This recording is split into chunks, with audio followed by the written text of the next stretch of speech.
welcome Splunk Senior Vice President and General Manager, Security, Mike Horn.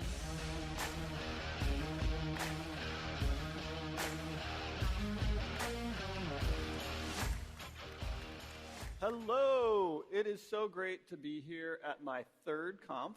And I think every conf is exciting, but this one is particularly memorable for me. You heard all the innovation that's being delivered from the platform team. You heard all the innovation from the observability. And now you're going to get a double click into the things that we talked about in this morning's keynote. So you're going to get a chance to hear and see demos and learn more about some of the things that we announced. And we're going to announce some things that you haven't heard about yet. So super exciting. And I think when we talked about the challenges and the things that are facing security teams today, there's just a lot of uncertainty in terms of the threat landscape and actors and skills and what is AI going to do in bringing all these things together. And it's both friend and foe. I was just talking to a security customer of ours who works in the retail space, and they're dealing with scattered spider, and thankfully no issues there yet. But they're constantly having to stay on their toes and figure out, how am I making sure that all my detections are up to date? I have the things that I need in place to protect us. And so we talked a little bit this morning about this transformation, and I shared the three key themes that I think are really important. The first being unification of pulling all the pieces together so that you have a simple, seamless workflow that you can take from the entire threat detection, investigation, and then the response side of things, to be able to do that without having to switch into different tools and different tabs and all the things that have kind of plagued us in the past. Then, when you have that foundation, now you can accelerate it with AI. So we can take the work that we're doing in terms of AI assistants and agents and amplify the capabilities that you get out of that platform. So, that's key to the solution. And then, I mentioned this expanding attack surface and all the different things that are happening out there in the threat landscape. And so you need new sources of data, right? Who was monitoring, generative AI LLMs, a couple of years ago? Not many people. Now you have these new things that are coming into play, and you're being asked to keep those things protected and safe. And so I'm going to take you through a deeper dive on that first chapter of the unification, and then Tony Patera is going to come out and talk more about what we're doing on the agent side, and then detections as well.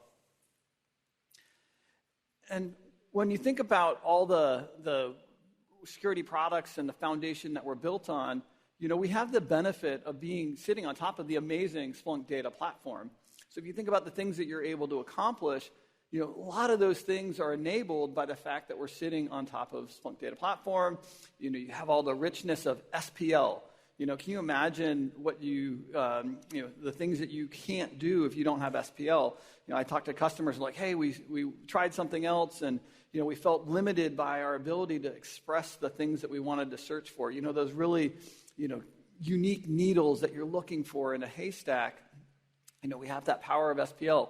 You heard about the updated data management pipelines and how we're making it easier to bring data into Splunk and filter that data, route that data to different data stores, which then fits with things that we're doing in federation. And so all these things mean that from a security perspective, enterprise security and the things that are sitting on top of that Splunk data platform get the benefit of all these advancements. And so, when we think about the enterprise security and where we're going, we started this journey with ES8.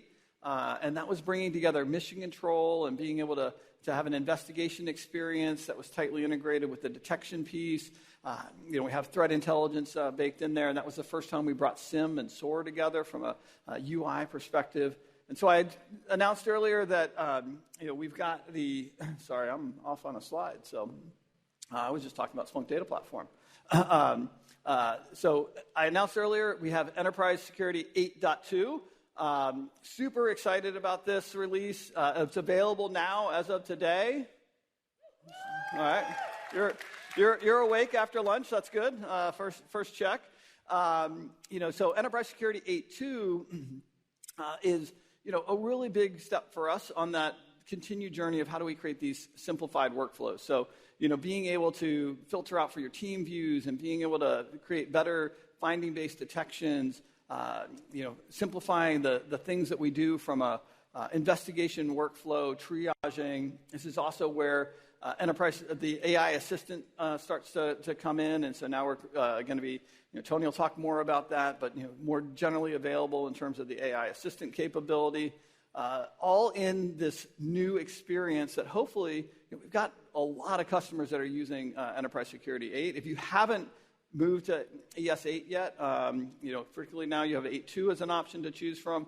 Highly encourage you to check that out. Talk to your account team, talk to your SE, learn about what that migration looks like. I've worked with a lot of customers, and people, once they get onto this new version, are super happy.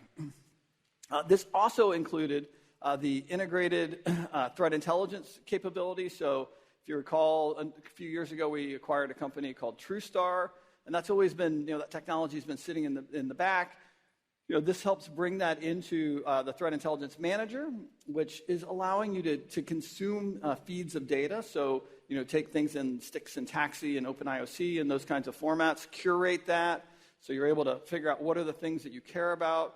How do you want to apply that to a particular alert for enrichment activities? How do you leverage that for things like detection? So you have a much easier to use set of capabilities there. And then earlier today, I shared that this is the first time, from an enterprise security perspective, you have not one choice, but two choices of which license is right for you. So we introduced the fact that there is a new Enterprise Security Premier Edition. This is in addition to ES Essentials. So you can think of ES Essentials as just being a name change for the existing enterprise security that you know and love today. And ES Premier is the thing that's new and bringing some new capabilities there. And, if you look at that list of capabilities, you'll see this new UEBA capability. And as I mentioned this morning, this is natively integrated into your enterprise security experience. So you can see how this fits right into the things that you're doing in ES 8 from an investigation perspective and being able to use those workflows. And then this also includes capabilities around an integrated SOAR experience. Now, that integrated SOAR experience is available for both Essentials and Premier, but the benefit of Premier is that you get a license entitlement for SOAR. So if you're an ES Premier Edition customer, that comes with a SOAR license, and so it's an easy way if you're just kind of getting started with your automation journey and you're looking for, hey, how do I start to adopt this? I highly encourage you to look at ES Premier Edition as a way to get that going. In both cases, you're getting a deep integration of these solutions so that you have a seamless experience for analysts. And rather than me telling you more about that, please help me welcome Katie Brown to the stage, who's going to give you a demo and show you the AS 8.2 features in action. Let's give it up for Katie. Great job, Mike. You guys sick of me yet? So as Mike mentioned, ES Premier is jam-packed with a lot of features and functions, all in the vein of helping our analysts to do their jobs with an efficiency and a quickness that I promise is going to impress you. But if you're anything like me, you need to see it to believe it. So let's go ahead and roll the demo, and we'll dive right in. So we're going to start with the mission control panel within ES 8.2. Lots of different things happening here, but something that stands out to us is an investigation that was already opened by an analyst. So we're going to step into that. Again, lots of activity happening here, but if we start to look through the findings that are included in this case, we're going to start scrolling. We're going to see something that hopefully stands out. Stands out to me, hoping it stands out to you folks. And that is UEBA findings, all baked into enterprise security. Not a different solution, not its own standalone solution, but woven into the very fabric of ES. We love it. So looking a little bit further, we see a bunch of MITRE tactics that have blown up on this host, and we can see, if we look on the right, there have been notes that have been automatically appended, not by an analyst, but by our automation rules. So if we want to step into each of those individual playbooks, we could see there's a couple things being done automatically here, basically in the vein of reaching out to Active Directory, gathering user information, gathering the kind of context that we need for our investigation. And this is where ES Premier gets really, really cool. We can, in real time, interact with everything on that screen. So all the code blocks, all the response plans, anything that has an immediate effect on the case that we're working, we can modify it in real time, and those changes get made in real time. So this is just giving us a ton of pre-processing power. And again, we are not leaving ES to do this because SOAR is baked into the very fabric of ES. So everyone in the SOC gets the benefit from SOAR, not just analysts, but absolutely everyone. We love it.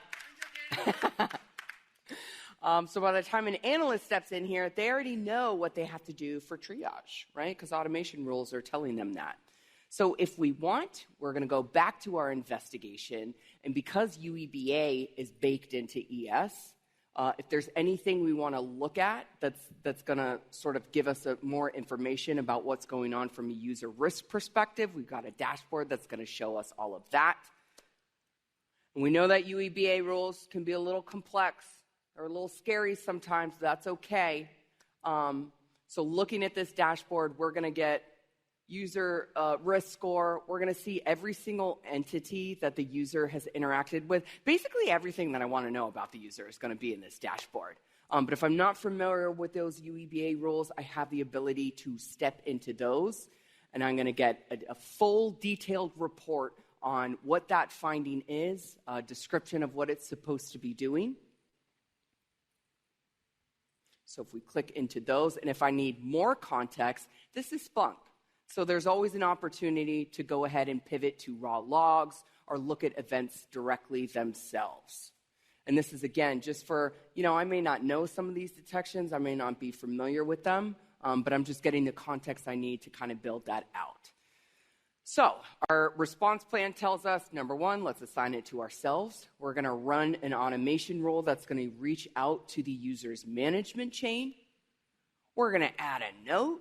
And everything we're doing here, as soon as we click run or as soon as we click add, confirm, it's already appended to the investigation. So if another analyst were to step in, they know exactly what we are doing. And if I want to review additional playbooks, if I want to dig into any of the automation history, I can do all of that right from within the case. So the next thing we want to do is disable the user's account. We get a nice confirmation before we do that, because God forbid we disable the wrong user account. I may or may not have done that before. so we get confirmation of that. Perfect. We've fully accomplished our response plan. We can add a note. And again, if we want to dig into anything further, we can do that directly from within the case. We don't have to leave ES. So hopefully everyone is seeing the magic that is Enterprise Security Premier. We love it. Come on, let's get excited, y'all. We love it. New stuff. We absolutely love it. So that's all I have for you today. But before I walk off the stage, I want to give a huge shout out to David Gamer, who helped build this demo. We love you, Gamer. Thank you so much.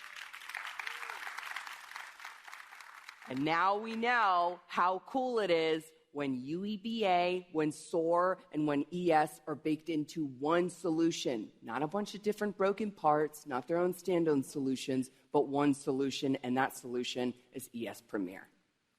Thank you, Katie.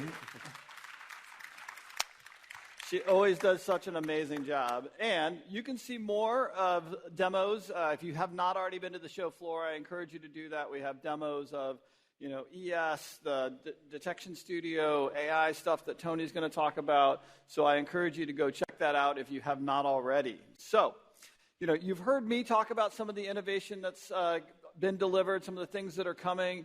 You saw Katie give you a demo, but I always think the most powerful stories are the ones that come from customers. And so let's roll the video.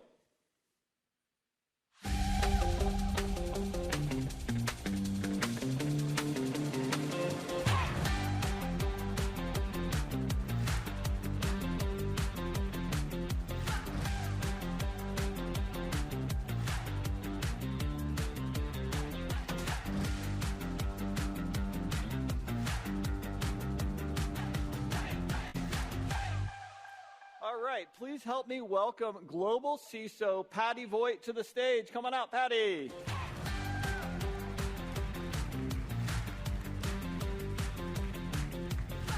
All right, thank you, Patty, for coming out. We decided it's the year of the fist bump, so we were trying to decide fist bump, handshake. Patty, tell us a little bit about your role at Webster Bank. So I'm the CISO at Webster Bank, which means I am responsible for the entire security posture of Webster Financial. And within that, that means that I have a team. I have the security operations team directly reporting into me.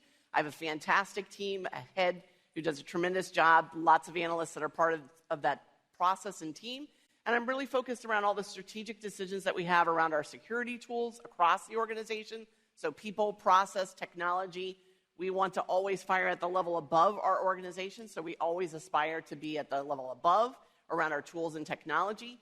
We have to meet regulatory requirements. We're a financial services institution, so heavily regulated environment. And with that, that means that I have lots of requirements, including New York DFS, whether it's OCC, FINRA, and others.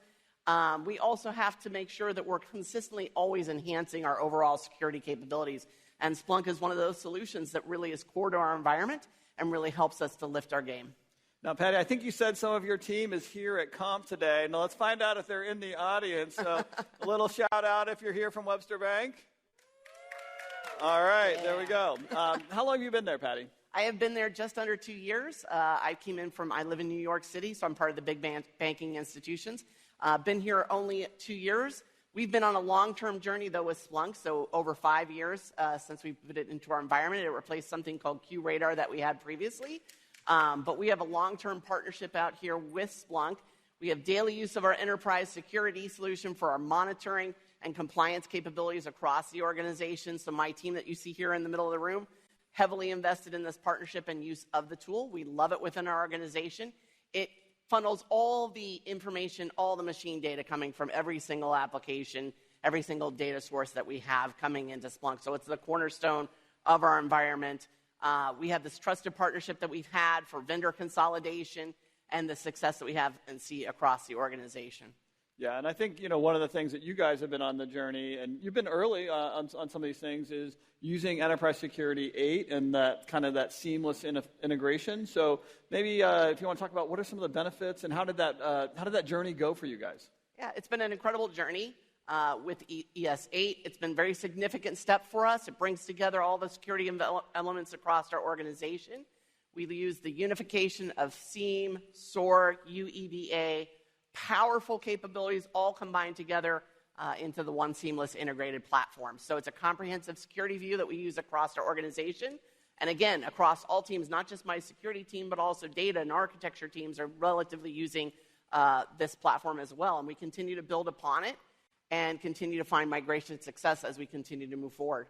Yeah, that's great. And I know one of the things that we talked about, so a big piece of ES8 is bringing together, SIM and SOAR and that automation. You mentioned SOAR a little bit. What kind of role does automation play for you at Webster Bank, and how do you see it now and maybe heading into the future? Yeah, so automation is critical to our success and critical to our unification story. We've integrated the SIM and SOAR together to have easier adoption, baked-in automation. We've also been leveraging the playbook editor. Nobody likes to necessarily do the documentation on your own. This playbook editor has made a tremendous amount of benefit across the team. It's very helpful. We're very much focused on taking these routine tasks and activities and building them out through automation, right? So our goal is to empower our level 1 and level 2 teams to free up some of the subject matter experts that I have so that they can focus more on strategic work in our environment and again, kind of use their knowledge, background, and oversight to be able to take us to the next level as an organization. So Splunk has been kind of central part of our backbone, and as I said earlier, it integrates everything that we have. And then we also even integrate out from Splunk into ServiceNow that helps support our first through third line activities from a risk and compliance perspective. Yeah, one of the things you mentioned as you think about that automation is what kind of metrics are you looking at? Who cares about the metrics? Is that just your boss? Is it the board? Maybe you could share a little bit about how you're quantifying some of the gains that you're seeing. Yeah, so we're able to easily visualize. We're headed towards this kind of concept everybody has around a single pane of glass. And that's really around being able to show my executive members what they're getting the benefit for each of their business lines, being able to show the various teams underneath them on the business areas and key stakeholders and colleagues across the technology area. But I also report up to the board, right? So I want to be able to show them this sort of single pane of glass, how I get comfort around our environment on a day-by-day basis, that I know that they can trust in us, and also that our stakeholders, our colleagues, our clients out there in the community, we're very much a community-oriented bank, so we want to make sure we're able to provide that kind of view for anybody that comes through and wants to understand, how do you know you can trust in Webster Bank? Well, because I can show you from Splunk how we're managing your environment, and you can just trust us that we're doing the right things and that your financial perspective is secured. Yeah, and for those that are dealing with their boards, I thought you had an interesting comment the other day when we were catching up, and you were talking about laying out the roadmap for the board and really having them be engaged in the process, so that when you were coming for something like a funding ask or something else, that they've been part of the journey. Maybe you want to talk a little bit about that. Yeah, so part of my goal is to be incredibly transparent. It's to take them along this journey. So I'm always forecasting out about 6 months ahead of what I'm doing, so that they can see not only how we're managing our environment, what that vision is going to be, and they're a part of that journey along the way.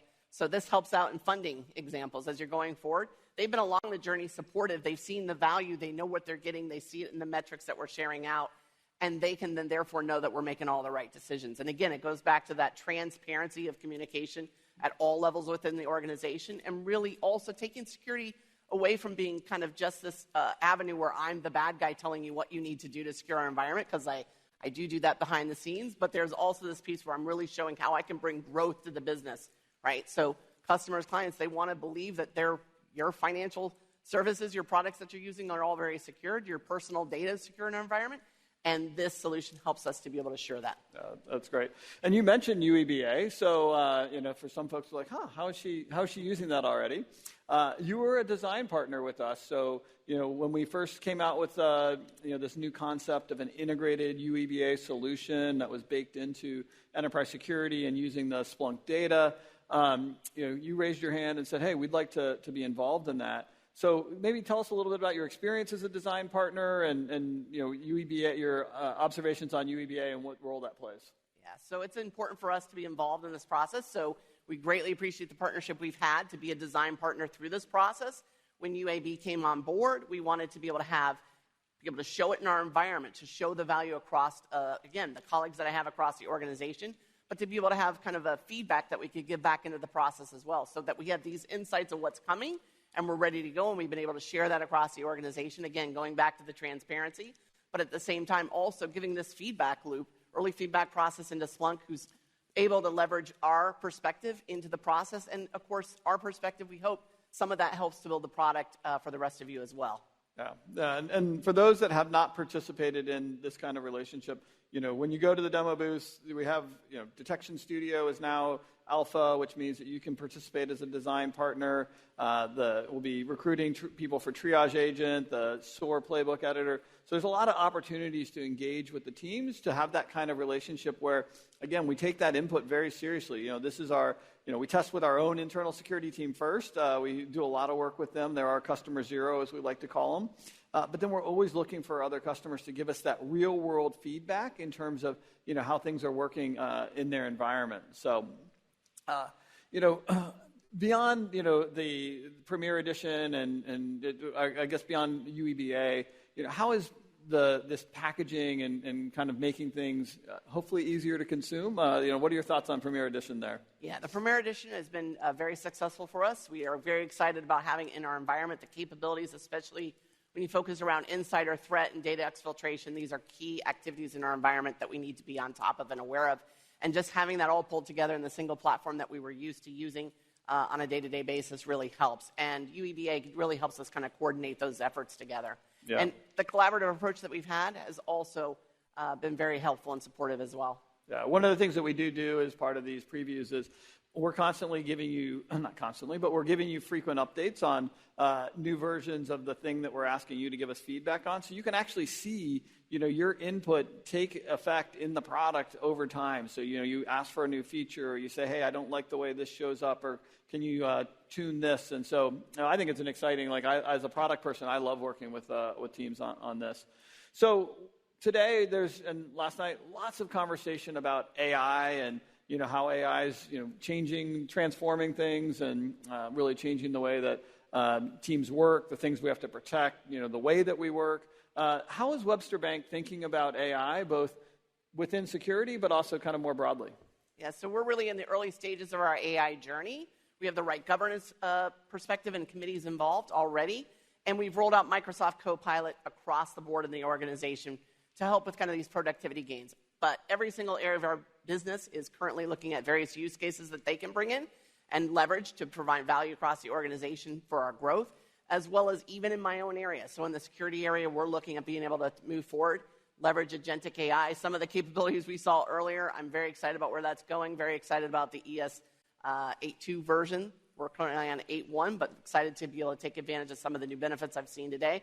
We anticipate significant acceleration next year, especially in the security area around agentic AI.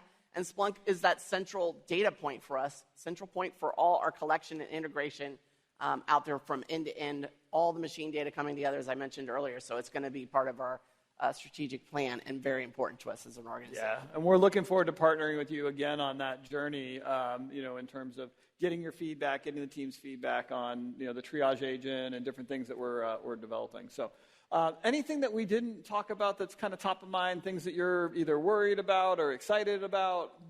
I'm only excited about what the future is going to bring. So I don't have necessarily any concerns, but we're just focused continuously on continuous improvement in our environment. And as you see across the regional banks, we are positioned very strongly for growth in our organization. And as we continue to move forward, we want to make sure we've got the right kind of platform in place, and that's where we leverage Splunk and our partnership even out with Cisco in the broader sense. So it's really important to us to kind of build on our ES8 success, integrate the SOAR and mission control solutions into our environment, focus more on the automation to reduce some of these manual tasks and activities, again, so we can focus on doing some of the tasks that we want to do, really bringing our leadership, our oversight, our growth into helping our business grow the business, and at the same time stay prepared for the dynamic threat environment that we're seeing, because we are, we're in a very heightened environment across financial services around the security profile, so it's important for us to be in the right position for our security posture. Absolutely. Please help me with thanking Patty for this insight and her experience. We appreciate you. So, as I mentioned earlier, we've got Tony Patera, who's the VP of Security Products here at Splunk, coming up to take you through some of the other innovations that we're delivering. So, stay tuned and thank you. Come on up, Tony.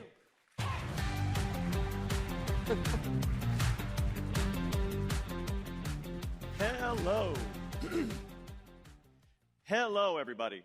My name is Tony Patera. I am responsible for product management for all of Splunk's security products. There are two particular areas that we are going to be touching on and covering here in the remainder of the session. The first is how we are bringing AI thoughtfully into the SOC, and the second is how we are capitalizing on some of those expansions that we can provide from a visibility perspective with the Cisco Data Fabric when paired with new detection capabilities that we're introducing as well. So first, when it comes to AI, I want to frame up a little bit of how AI helps the security operations team and where we believe Splunk's role is in that and how we're designing our products there. The first is that AI can help turn that volume problem from an alert perspective into focused sets of value. This is clearly not the only way that we can stop a Tier 1 team from being flooded with alerts, but it's one way that we can help make that better and help improve the quality of life of the SOC analysts themselves. The second is that there is a lot of friction in the SOC workflow. There's that class of work that you just may not get to today because it's that extra thing where you don't have time for. This could be as simple as, for example, having the write-up from how you dispositioned an alert. And that may or may not be something you get to, but it's another natural use where AI can help extend that work and help make sure that you're completing that to get back to the real higher quality threat work that's out there. And then lastly, we also have the ability to turn some of those kind of silos or how do I do this into more capabilities for those analysts. Maybe they don't know how to create a playbook. Maybe they're not sure what the next step is. Maybe SPL is not a natural skill for them. So that's areas where we think that AI can help bring that in. And the way we approach that inside of the portfolio is first to think of it as an augmentation.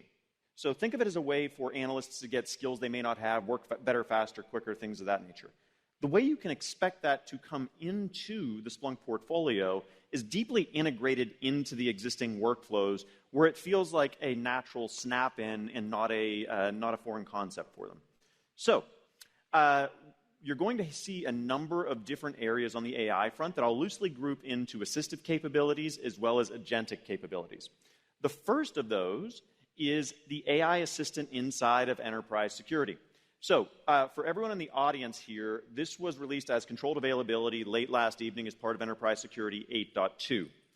This is included with your existing Enterprise Security Essentials license. So if you're an active enterprise security customer right now, you have AI assistant capabilities included inside of that license. This was released first on our cloud properties, and we're going to be extending that into the on-prem properties here very shortly. But this is not a separate license just to get AI. It comes with your existing enterprise security subscription. Now, what does that do specifically? I mentioned earlier that there's that set of speed bumps in the analyst workflow, the set of things that they may not get to or they may not know how to do. Well, if you are in enterprise security and you're working in an investigation, well, we know the detection, we know the system, we know the user, we know the time, all the nouns and verbs you kind of have to go through to say this is why I dispositioned it as a true positive, a false positive, whatever. That's just naturally included there with a one-click, generate a short summary, and attach it to the case notes itself. An easy way where we're going to help that analyst get a little bit more work done, but also keep it very seamlessly embedded in that workflow. Next, switching over to the agentic capabilities for a second. This is an area where we are going to be sourcing design partners around the turn of the year, so early next year. We're looking for folks to partner with us and help shape this solution so it meets your needs. Now, what does this do? I mentioned earlier taking some of those speed bumps out, where this is not necessarily an assistive capability where the analyst is still in control. This is kind of background processing and getting more of that work done and creating the moral equivalent of a priority inbox to start to get towards that volume to value discussion. We think this is going to be big. We think this is going to be important, but we are actively sourcing design partners on this. If you heard Patty talk earlier, we love getting customer feedback when we're going through the development of these solutions. And so if you want, stop by the pavilion. You can see this in action. You can speak with the team building it themselves and get yourself on the early list of testing this out in your environment. Next up, the SOAR team has been very hard at work. And so when you heard earlier with Enterprise Security Premier, one of the things that changes there is now no longer a named user licensing construct with SOAR as part of ES Premier. This means that if you were in the class of folks that had possibly just licensed SOAR for your senior level analysts, now SOAR is available to the entire SOC. That creates a great problem to have because who doesn't want automation? Well, under the hood, as part of this journey, the SOAR team has completely rebuilt and modularized the underlying architecture so that it's a containerized framework which gives us a lot of flexibility in how we bring new capabilities in. And so specifically here, what we are introducing is the ability to have a natural language interface on top of the playbook editor for SOAR. That's important because when you bring it to some of those analysts who have maybe not written a playbook before, they may not know how a drag and drop and code block works and all that.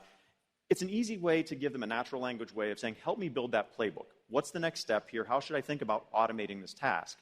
And we took a very thoughtful design approach here. You know, AI is amazing. AI is tricky sometimes.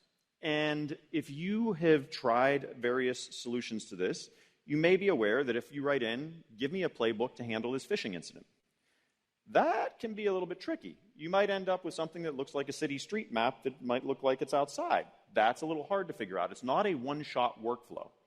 And so the way we've done this is we have very carefully put a natural language set of prompts there to make it block by block, to make it composable for the analyst, so to find the right balance of integrating deeply into their workflow, but augmenting the capabilities that they have today without just having AI be there for AI's sake. That is going to be alpha this month as well. Now, the other area which is currently generally available to everyone with an attack analyzer license is a malware reversing agent. So I mentioned assistive and agentic. This is in the agentic bucket of things. If you have someone that is detonating a payload and they're trying to figure out what was going on, whether you're doing that in your own Malzoo, whether you're doing it somewhere else, inevitably it starts spewing out forensics and a bunch of other stuff that you have to help figure out, and that's kind of a specialist skill. And so if you're not a malware reverser, or maybe you are and you just want to not stare at sandbox forensics all day, what we've done here is we've taken the AI capabilities that are so great at writing code and kind of turned them around backwards and said, what the heck is this thing doing? And so what you can see here is the ability for that LLM to work through that payload and say, hey, this is what I think it's doing here, here, here, and here. And it gives a very simple way back to that augment and integrate kind of theme here. That analyst who's going through and looking at that payload, they don't have to know the source code. They don't have to know the guts of the forensics. They're all still there if you want to trust but verify, but it gives a way of bringing that naturally into the analyst's workflow. And I think the best way to see this is by welcoming Miss Katie Brown back to the stage to show it all in action. Katie, come on out, please. Dale. I'm retiring after this. It's fine. I'm going to retire after this. Hey, folks. So at Buttercup T-shirt Company, we've got a SOC. We got a lot of people that are responsible for doing a lot of different things. So some folks are only responsible for doing investigations. Some folks focus primarily on detections. Some folks solely focus on triage. And with any SOC, we want everyone to do their jobs absolutely perfectly and as fast as humanly possible. So we're going to put a couple different hats on today and see how AI is going to help with each of these facets. So as detection engineers, we're going to start in the detection launchpad. And this is going to give us an AI prioritized list of detections. So this is AI telling us, hey, these rules might be noisy. These rules might be blowing up in your environment. This is what you want to start tuning. So we don't have to wait for a SOC analyst to come bug us anymore and say, hey, this is really noisy, right? AI is going to preemptively make these suggestions for us. So we picked the first one, which is a PowerShell rule, and looking at that, reading the description, here's where AI gets really cool, and this is what Tony was just touching on. So AI is scoping through the SPL that's written there, and it's saying, hey, that's good, but you know what would be better if we use T-stats and if we use that against a data model. So it's going to accomplish the same results, but just a lot faster. So before we actually deploy this, we also get the option to test it. So if we click test, we could see it's going to blow up. It's absolutely going to blow up because we have admin servers, we've got jump servers listed in here, and we don't want that. So again, what Tony was touching on with the natural language to use SPL, we don't have to be SPL wizards anymore. We obviously wouldn't want to deploy this with admin and jump servers, so we're going to make a request that AI will remove those from our detection. We love it, and this is something that is being deployed within minutes, not weeks, not days, but within minutes. So as Tier 1 analysts, we're going to put those hats on, and next we're going to look at an AI-suggested disposition. So it's going to filter our queue for us. If I'm an analyst and I'm logging in, that's a lot. That's a lot. I don't know where to start. So AI is going to tell us that, hey, these are most likely true positives, so why don't you start here? So not only do we get that, but if we pick this up as an incident responder, we're not only getting all of these AI recommendations, but AI is also recommending the disposition. It will describe exactly why. So we get the justification as to why AI had arrived at that disposition, and we're going to get affirmation that AI is enriching our finding with everything else we would need for additional context, right? So other security tools, things from Splunk, things from Cisco, whatever the case may be, AI Assistant is going to populate that in our case. And this is where AI Assistant says, hey, in terms of response plan, we want to isolate this host, and we can do that with a click of a button. So hopefully everyone's getting the magic, the power that comes with AI, and that this is something that everyone can benefit from in the SOC. So as a SOC manager, I would want to make sure that I am leveraging AI to its fullest capabilities. So this is another really cool feature. With our response plan importer, we can take any SOP that we have in our environment, upload it into Splunk. AI is going to crawl through and extract all of the triage steps that we can take in Splunk. So it's basically like performing employment for us, right? It's intelligently extracting what it needs to out of the SOP, and it's seeing what we can accomplish in Splunk. So it's just making all of triage faster and basically the whole incident response plan faster. And like all things Splunk, we can customize it if we need to. And again, this is AI working across all of our tool sets. So it's working across SOAR, it's working across UEBA, it's working across enterprise security. And in terms of the response plans, again, everything's customizable. So if we're looking at the pre-populated response plans, maybe we notice that there was one missing, right? Maybe we want to isolate the host with EDR. So what we're going to do is, and we need to do this quickly, I don't have to craft that playbook anymore. I'm just going to type the natural language into the prompt, and AI is going to generate that for us, which is really cool. We love it. We love it. And it's, we can modify it as we see fit. But this is what a true agentic SOC looks like. This is what we are capable of with Splunk AI. And everyone gets the benefit. Not just detection engineers, not just analysts, but everyone. And all of this is possible with Splunk. We love it. I'm retiring now, and I'm going to grab Tony. Tony, you still with me? Awesome, Katie. Thank you again. Thank you. So, folks, I hope this gives you a little bit of a glimpse into how we are bringing AI into security operations. What did we see from Katie? We saw a mix of assistive and agentic capabilities that range from helping build your standard operating procedures, helping craft your playbooks, helping give your analysts skills they may or may not have today, helping expand the boundaries of what the SOC can do. And we're going to be doing that at a very measured, direct place to make sure it's providing real value. I know that definitely there's some skepticism on different ways that this may be productized, but we want to work carefully and thoughtfully to make sure it's providing real value to you, our customers, and not just marketing hype on this front. So, I mentioned earlier we are going to cover two specific areas. The second area is around detection and visibility. We spoke a fair bit about Detection Studio, and we also introduced the concept of the Cisco data fabric between last night and today. And I wanted to share a brief story, actually even earlier from a customer meeting today, where we had a customer named Dennis. He happens to be a detection engineer, so Dennis, the detection engineer, it works out kind of well. That's not a made-up name. And he was talking us through just some of the capabilities that he is seeing with Detection Studio. And so I wanted to share a little bit of how we're thinking about this problem for all of you.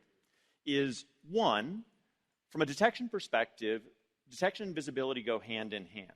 And you want to make sure the more visibility you have, the more ability you have to protect and detect in those environments. And so close off coverage gaps, make sure you don't have any blind spots. The second, from a different set of customer feedback, at one point they said, hey, you know what the scariest number in the SOC is? 0. And the answer is really simple to that is, it could mean that there is nothing happening and you're perfectly safe, or it could mean that something's not working and you actually have a giant exposure and risk on your hands. And so we want to make sure that you do not, fear the 0, if you will, as you are planning your detections. And the last is building on some of the capabilities we released last year of things like detection versioning and bringing that into the product. So last week, we started an alpha of Detection Studio. And I know we've shared a little bit of this as coming from the technology from Snap Attack, which I believe I just lost my mic, so we will try to do this as loud as I possibly can. If those of you in the back can hear me, just wave your hand for a second. All right, got it. We will do it that way. And if it turns back on and I make all of you deaf, my apologies. So, for the Snap Attack team, this is a team. Thank you. All right.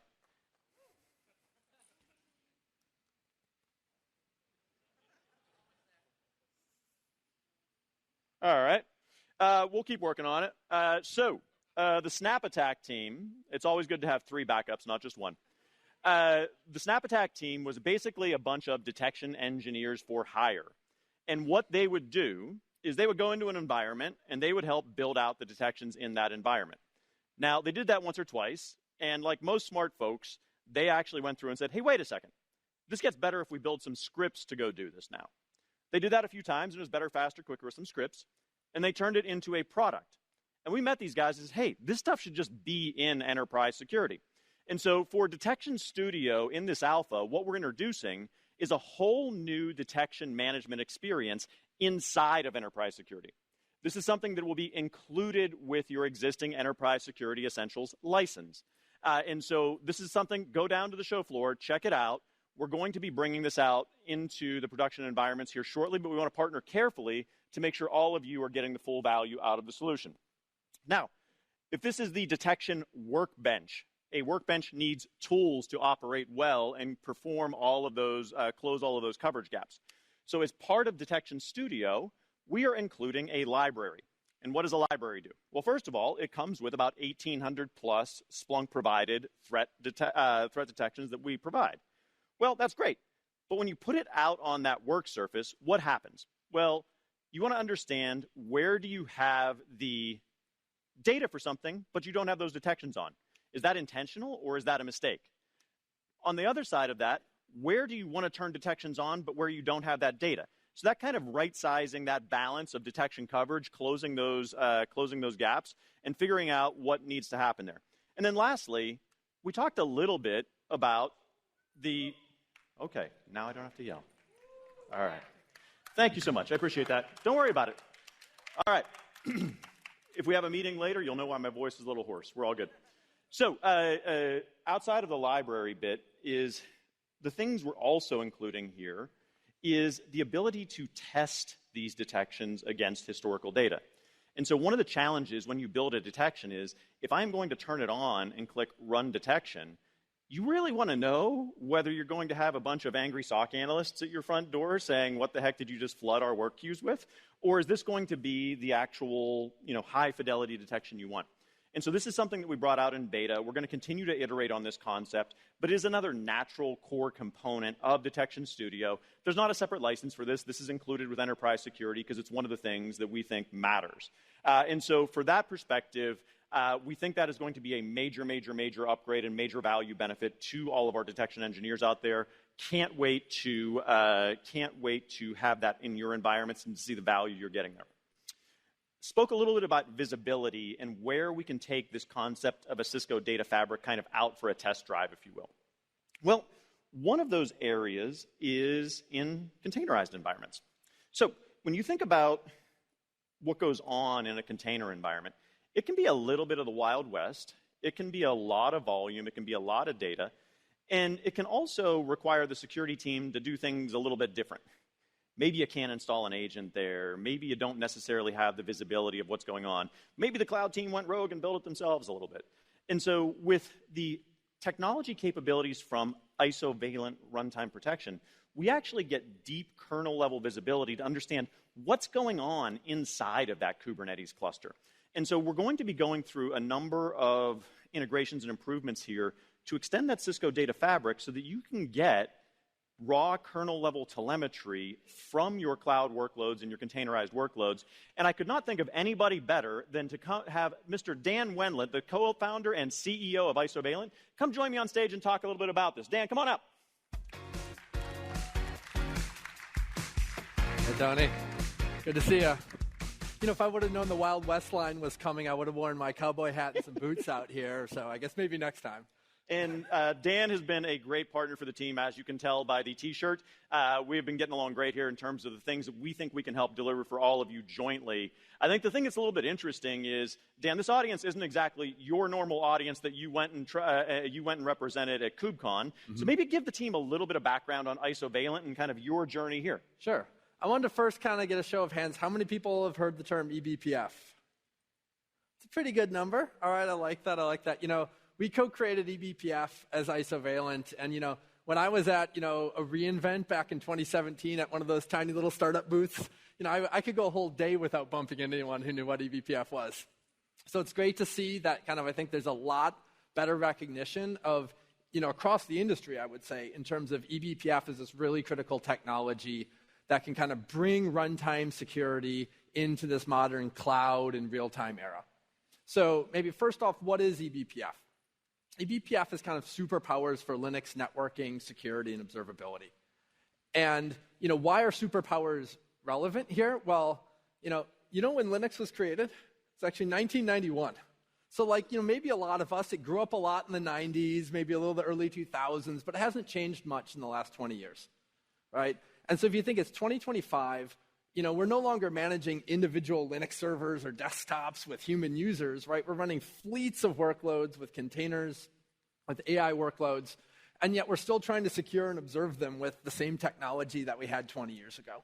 And so that's really why eBPF is so exciting. It lets us, place really lightweight sensors all over the Linux kernel to see a bunch of security-relevant behavior. It can allow us to, craft shields that prevent certain CVE exploits. It can even create little runtime sandboxes so that if your AI workload should only be executing this thing at this time, great, let's lock it down to just that. And so eBPF is just unlocking an incredible amount of potential innovation from security in the Linux kernel. But the other critical thing about eBPF is that every bit of code in eBPF is verified to make sure it can't crash or hang your kernel. So does anyone here have any memories of something that might, have all taught us a lesson of why I no longer have to explain why that's important anymore, right? I like to say even my mom knows why, right? It's, not a good idea to have unsafe kernel extensions, right? Your mom and my mom probably should talk a little bit, but for sure. So I think, at the end of the day, it's this combination of innovation with safety.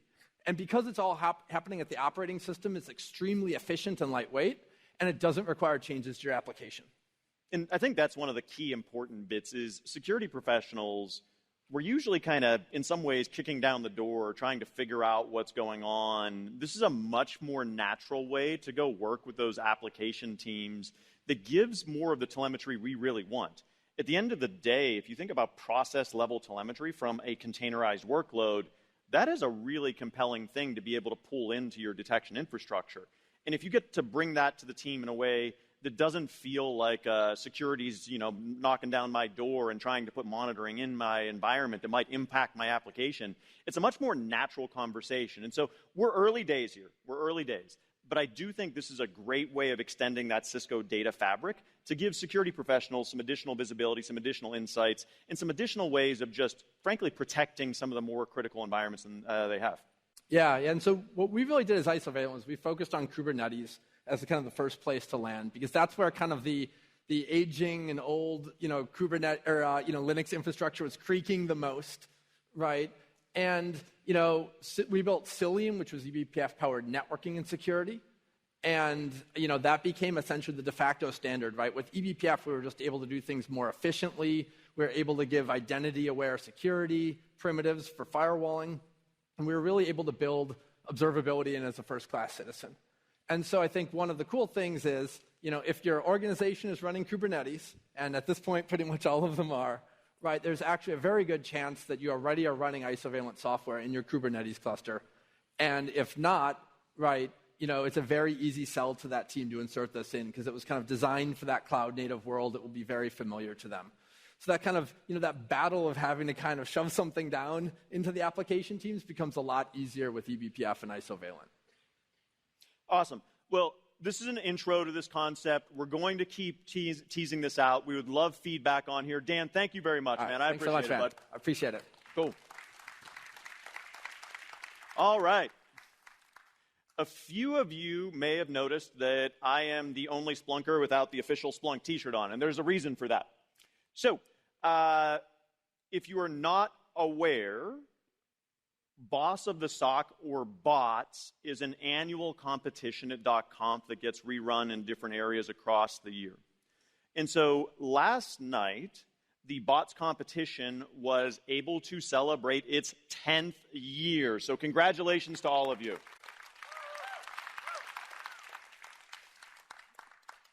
Clearly there were not enough beers served. All right, got it. So I'd like to carry out a couple of stats here to give you an idea of the importance of bots to us as a supplier and the importance to us, or to you as a customer and community. I think one of the things to recognize here is the team from Splunk that puts on bots. There's nobody that has that as an official day job. Their day job is doing something else. They're putting this together because they care as much as you do. And so over the past few years, I know I've gotten the great opportunity to have built good teamwork relationships with a number of the bot's participants. Last night, as usual, we were oversubscribed. We had 450 users solving complex security problems using Splunk in a timed environment. They broke themselves up into over 130 teams, and over the course of 3.5 hours, competed to see who could score the highest. Now, this is important here because we don't let you just go out there and compete. We give you beer to make it a little bit harder. And so over 1,000 beers were consumed. There was 2x the number of hot dogs in that mix. But despite those challenges, I would like to recognize the top 3 finishers from bots last night. And so I'd like to get a round of applause for each one of these folks. You know, at the end of a day at a conference, whenever he's a little tired and I'm like, oh, God, I want to go to bed, these folks get into a room and literally just kick butt, and we love them as part of that community. So, finishing number 3, I would like to recognize the team from Knowledge Objects. So,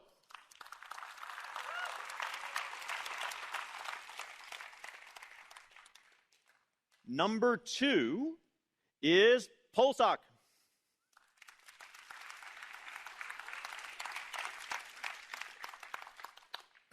Now, the number 1 finisher is I am a completely unapologetic Steelers fan sitting in the middle of Patriots territory, and this is possibly the only place that I can make a bit of this reference here. But we have a bit of a GOAT situation going on here with the number 1 first place finisher. So I would also like to recognize the team that has won multiple of these competitions year in and year out. We are trying to outsmart them, and they keep coming back and still finishing in the very top position. So the team from Consist, congratulations to all of you for yet again winning bots. Much appreciated.